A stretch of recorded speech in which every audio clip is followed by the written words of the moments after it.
Hello, my name is Yuval Dorfman, and this is a 3D modeling tutorial. Today we will learn how to model a room that includes walls, ceiling, floor, and the openings for the windows. And we will place a camera inside this room. Let's begin.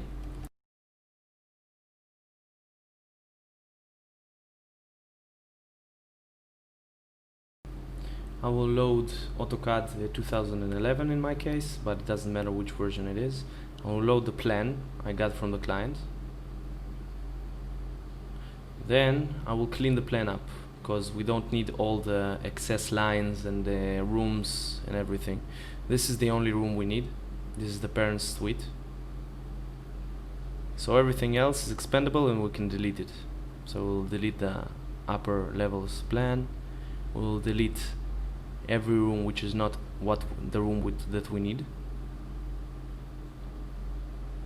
and even the dimensions, because we're not using the dimensions to build the 3D model in this case.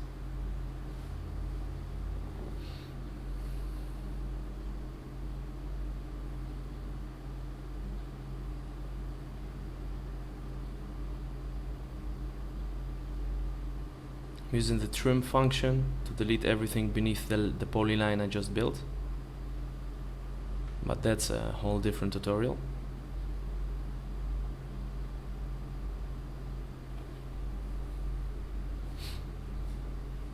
Now I'll delete everything beneath the line, all the dimensions, all the rooms we don't need.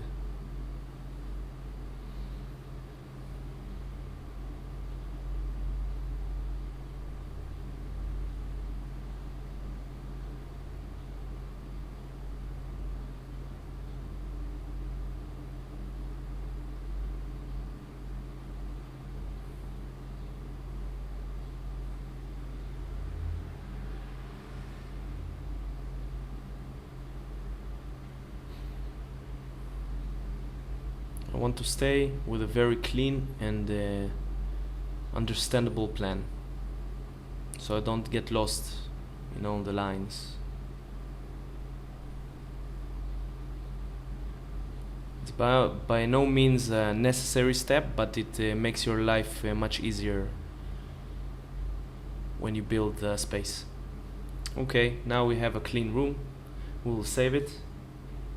I'll call it plan cleaned.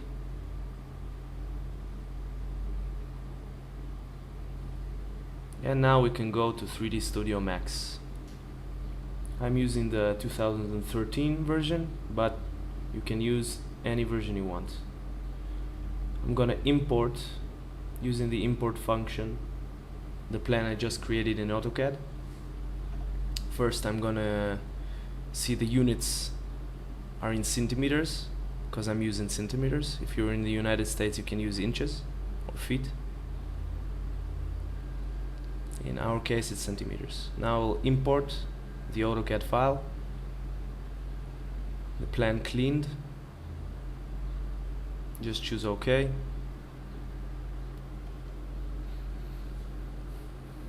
I'll go ahead and select everything I just imported, which are basically lines from AutoCAD. I'm gonna go to the top view and I'm gonna see the plan. Now I can't group it because I have lines that are hidden, so I'll unhide everything, and now I'll choose everything again, and now I can group the plan. Now the plan has a thickness. It has a y-axis because some lines are beneath other lines. We need to make the plan without a thickness, like a real plan. As you can see in perspective view, it's very tall. See? So now I need to shrink it down on the y-axis to 0, so the plan could be flat, as it's supposed to be. Just shrinking it. That's it. Now the plan is flat, and I can start drawing the lines on it. To build the walls and everything else, In fact, I use lines and the snap toggle tool to snap on the points of the corners or of the windows and everything else. Now I need to check the vertex option so that I can snap on vertices, but I really don't need the edge segment, only the vertices. Now I'm going to snap and draw a line across our interior walls only. I'm going to put a point in every connection we have. If it's a door or window, every connection between a wall and an object like doors or windows, I'm going to put a point. You'll see later why.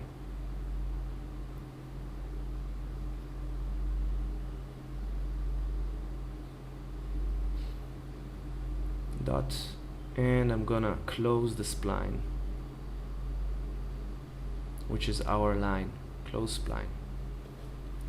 Now I'm gonna fix some errors, like this wall that is not straight because we didn't have a point to snap to, so we just need to correct it. It's corrected.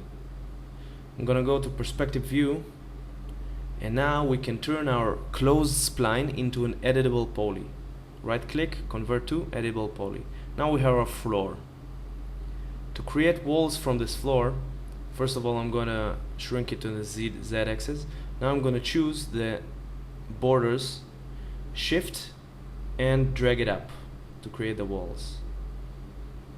Now I'm dragging it up 3 times. The first time is to create a line for our lower point of the window, the second time for highest point of the window and the point where the door ends, and the third one is our ceiling. Now I'm going to create boxes in order to use them as reference boxes to match the lines to. The first box will be at length 100 centimeters, which is the height of the box, which represents the beginning of the windows. 210 centimeters represents the end of the windows and the end of the doors, and 280 centimeters represents the ceiling. Now I'm going to take the points or the lines I created and match them up with the boxes. 100 centimeters is the beginning of the window, 210 is the end of the window and end of the doors, and 280 is the ceiling. Now we need to delete the boxes because they were only to measure the height. They have no purpose in the rendering. Now we have floors and walls at the right height. Now I'm going to create openings for the windows. I'm going to give it a texture so I can see it better. I'm going to choose all the polygons representing the doors.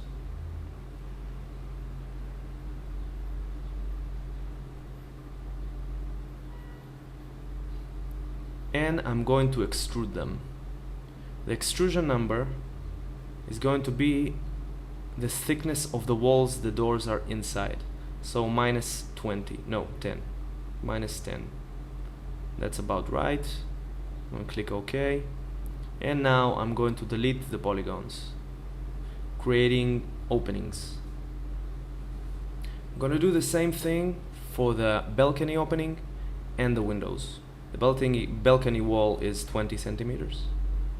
I'm going to delete the polygon. I'm going to choose the 2 windows inside the room and I'm going to extract them.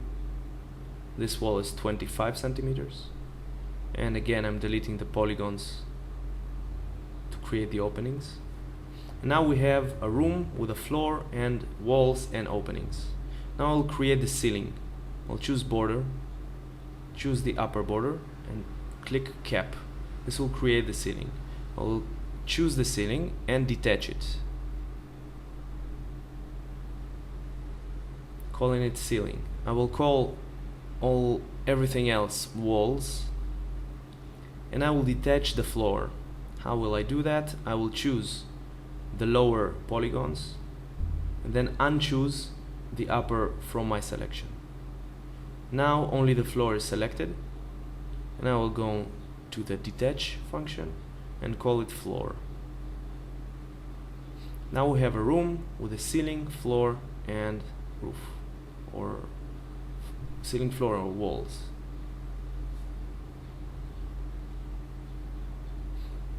And I'll just put a camera inside so you can see how the room will look at the rendering from the perspective point of view. Now you can see I didn't create thickness to the walls.